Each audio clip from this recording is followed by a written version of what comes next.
नमस्कार साथियों, स्वागत है आप सभी का परिवार एजुकेशन के यूट्यूब चैनल पर। साथियों, आज की इस वीडियो के अंदर हम बात करने जा रहे हैं रीट के जो हैं लैंग्वेज का जो मैटर है उसको यहाँ पर हम डिस्कस करने जा रहे हैं।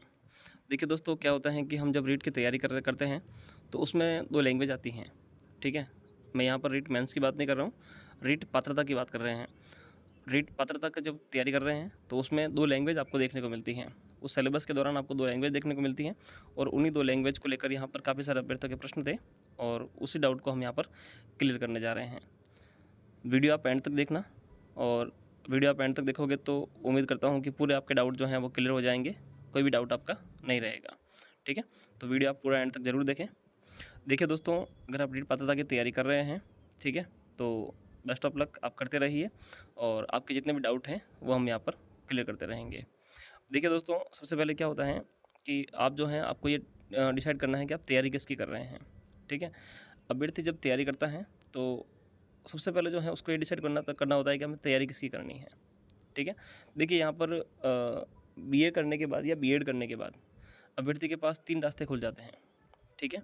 जिसने बीएसटीसी कर रखा है 12th के बाद में, उसके लिए जो है रीट लेवल फर्स्ट में चांसेस काफ़ी बन जाते हैं। बीएसटीसी वाले अभ्यर्थी के लिए रीट लेवल फर्स्ट के लिए आप एलिजिबल हैं।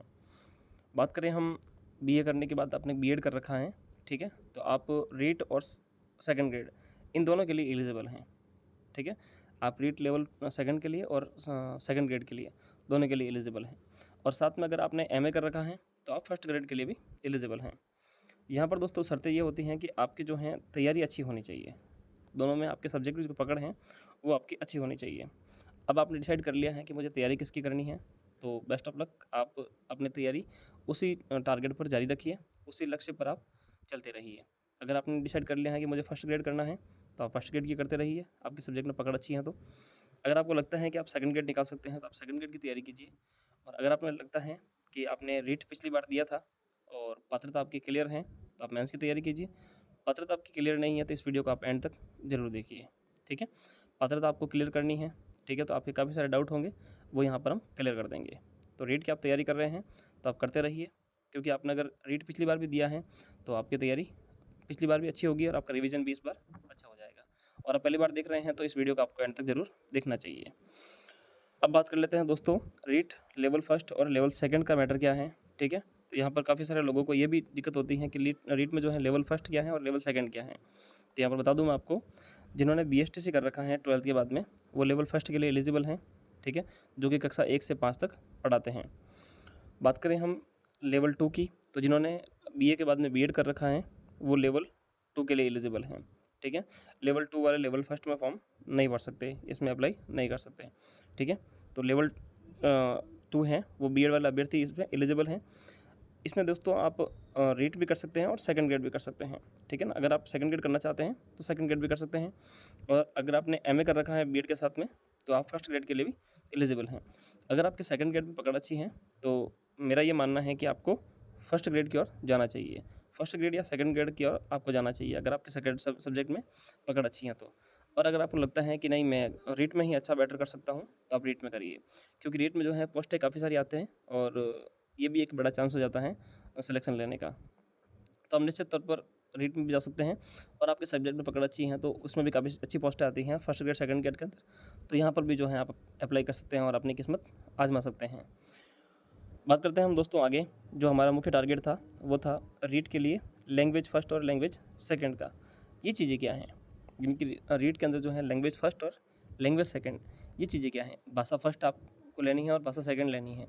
ये 2 चीज़ें क्या होती हैं, क्योंकि पर्टिकुलर जो है आपके सब्जेक्ट एक ही रहता है, आपकी लैंग्वेज एक ही रहती है, ठीक है ना। तो यहाँ पर 2 लैंग्वेज वाला मैटर है वो काफ़ी सारे अभ्यर्थियों को परेशान करता है, और जितने भी नए अभ्यर्थी हैं उनको तो विशेष तौर से ये चीज़ें ज़्यादा परेशान करती हैं। तो दोस्तों यहाँ पर बता दूँ मैं आपको, यहाँ पर आपको 3 लैंग्वेज रीट में मिलती हैं। रीट का जो सिलेबस है उसके अकॉर्डिंग आपको यहाँ पर 3 जो आपको लैंग्वेज मिलती हैं उसमें से आपको 2 चूज़ करनी पड़ती हैं। यहाँ पर आपको 3 लैंग्वेज मिलेगी, हिंदी, संस्कृत और इंग्लिश। इन 3 में से आपको 2 जो लैंग्वेज आपको लेनी पड़ेगी, चाहे आप कोई भी लीजिए। आप चाहे तो हिंदी संस्कृत ले सकते हैं, आप चाहे तो हिंदी इंग्लिश ले सकते हैं, आप चाहे तो इंग्लिश संस्कृत ले सकते हैं। और हालाँकि जो है लोग काफ़ी इंग्लिश संस्कृत कोई लेता नहीं है, ठीक है ना। तो यहाँ पर 2 ऑप्शन बचते हैं आपके पास, अगर आप हिंदी के साथ संस्कृत ले सकते हैं, आप चाहे तो हिंदी के साथ इंग्लिश ले सकते हैं। और अगर आप इंग्लिश से आप लिटरेचर किए हैं तो आप इंग्लिश के साथ हिंदी या संस्कृत कोई भी ले सकते हैं। ठीक है, तो यहाँ पर हम बात करें हम सिलेबस की, तो पूरा सिलेबस इस प्रकार से है। तो दोस्तों यहाँ पर देखिए जो इसका रीट प्री का जो सिलेबस है ना वो कुछ इस प्रकार से हैं, यानी कि 150 क्वेश्चन आपको मिलेंगे और 150 मार्क्स के होंगे। यहाँ पर आपको एक प्रश्न 1 नंबर का मिलेगा, माइनस मार्किंग यहाँ पर नहीं है। ठीक है, तो माइनस मार्किंग यहाँ पर नहीं है, एक प्रश्न आपको 1 नंबर का यहाँ पर मिलेगा। ठीक है, 150 प्रश्न मिलेंगे जो कि 150 नंबर के होंगे। वो किस प्रकार से होंगे, इसका जो डिवाइडेशन है वो कुछ इस प्रकार से है। 30 नंबर की आपको मिलेगी साइकोलॉजी, इसमें 30 नंबर की मिलेगी आपको फर्स्ट लैंग्वेज, 30 नंबर की मिलेगी आपको सेकंड लैंग्वेज, और 60 नंबर की मिलेगी आपको या तो मिलेगी आपको, अगर आप एसएस से है तो एसएस यानी कि सामाजिक अध्ययन, और अगर आप साइंस मैथ से है तो साइंस मैथ।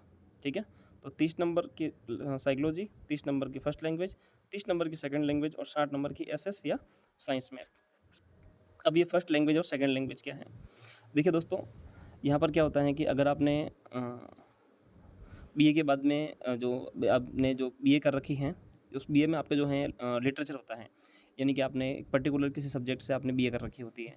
मान के चलिए कि अगर आपने हिंदी कर रखी है, हिंदी से कर रखी है, तो आप सेकंड ग्रेड में जो है हिंदी और फर्स्ट ग्रेड में आप हिंदी और आप सेकंड ग्रेड और फर्स्ट ग्रेड में जो आप हिंदी से एलिजिबल रहते हैं और उससे आप तैयारी कर सकते हैं। मान लीजिए आपने संस्कृत से कर रखी है तो आप संस्कृत के लिए एलिजिबल हैं, आपने इंग्लिश से कर रखा है तो इंग्लिश के लिए एलिजिबल हैं, आपने एसएस से कर रखा है बीए तो आप एसएस के लिए एलिजिबल रहते हैं। ठीक है, तो यहाँ पर जो है दोस्तों रीट प्री में ऐसा कुछ नहीं है, मेंस में है ज़रूर कि मेंस में आपने जो सब्जेक्ट आपका है उससे आप जो है आपकी तैयारी कर सकते हैं, या आप उसको जो है आपके सब्जेक्ट को चूज करके उसमें आप जो है आगे तैयारी कर सकते हैं। रीट प्री में आपको पात्रता क्लियर करनी है तो यहाँ पर आपको 2 सब्जेक्ट लेने पड़ेंगे, चाहे आपकी उसमें तैयारी है या नहीं है, आपको इंग्लिश आती है या नहीं आती है, आपको संस्कृत आती है या नहीं आती है। ठीक है, आपकी लिटरेचर में हिंदी रही है या नहीं रही है, इससे कोई फ़र्क नहीं पड़ता है। यहाँ पर आपको 2 लैंग्वेज लेनी पड़ेगी और उसमें आपको जो है तैयारी करनी पड़ेगी। तो यहाँ पर आप विशेष तौर से ध्यान रखें, चाहे आपकी हिंदी है तो आप हिंदी के साथ अगर मान के चलिए कि आपने आपके लिटरेचर के अंदर बीए के अंदर आपकी हिंदी रही है तो साथ में आपको संस्कृत लेना पड़ेगा। ठीक है, अब संस्कृत आपकी तैयारी अच्छी नहीं है तो आपको इंग्लिश समझ में आती है तो आप इंग्लिश ले सकते हैं। काफ़ी लोगों के लिए इंग्लिश हार्ड रहती है तो हिंदी के जो है पर्टिकुलर टॉपिक हैं वो संस्कृत के साथ मैच हो जाते हैं, तो जैसे संधि है, समास है, तो वो काफ़ी ईजी टू वे होता है, तो लोग हिंदी के साथ संस्कृत को भी ले लेते हैं। तो वो आपको देखना है कि आपकी जो है पकड़ किस में है। आप इंग्लिश से अच्छा कर सकते हैं क्योंकि 30 नंबर की इंग्लिश भी है, 30 नंबर की हिंदी भी है और 30 नंबर की संस्कृत भी है। आप चाहे जो ले सकते हैं, 2 लैंग्वेज आपको लेनी पड़ेगी। ठीक है, अगर आपकी हिंदी अच्छी है तो आप संस्कृत ले लीजिए साथ में, उससे आपकी तैयारी अच्छी हो जाएगी। और अगर आपको लगता है कि मैं इंग्लिश से कर सकता हूँ तो आप इंग्लिश ले लीजिए, और आपकी इंग्लिश लिटरेचर ऑलरेडी है तो आप हिंदी ले सकते हैं। ठीक है, तो इस प्रकार से जो है आपको 2 लैंग्वेज लेनी पड़ेगी। तो ये हो गया दोस्तों आपके लैंग्वेज वाला मैटर क्लियर। उम्मीद करता हूँ कि आपको ये चीज़ें समझ में आ गई होगी और काफ़ी अच्छे से मैंने आपको समझाने की कोशिश की है। फिर भी अगर कोई डाउट रहा है आपको तो आप मैं कमेंट बॉक्स में कमेंट कर सकते हैं, मैं कोशिश करूँगा कि आपके जितने भी डाउट हैं उनको क्लियर करूँ। ठीक है, और बाकी और भी कोई आपका क्वेश्चन है, आपकी कोई क्वेरी है तो आप हमें कमेंट ज़रूर करें। और ऐसे ही वीडियो देखने के लिए और ऐसे ही तैयारी से जुड़ने के लिए हमारे साथ बने रहे। चैनल को सब्सक्राइब करें, पास ही बेल का आइकन है उसको दबा दें तो आपकी कोई भी नई वीडियो आए, कोई भी नई अपडेट आए तो सबसे पहले आपको मिलती रहे।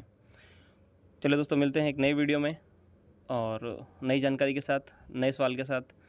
तैयारी अपनी जारी रखें, इसी प्रकार से कंटिन्यू करते रहें, निरंतरता बनाए रखें और अपने सोच को सकारात्मक। तो मिलते हैं एक नई वीडियो में, तब तक के लिए धन्यवाद। जय हिंद, वंदे मातरम।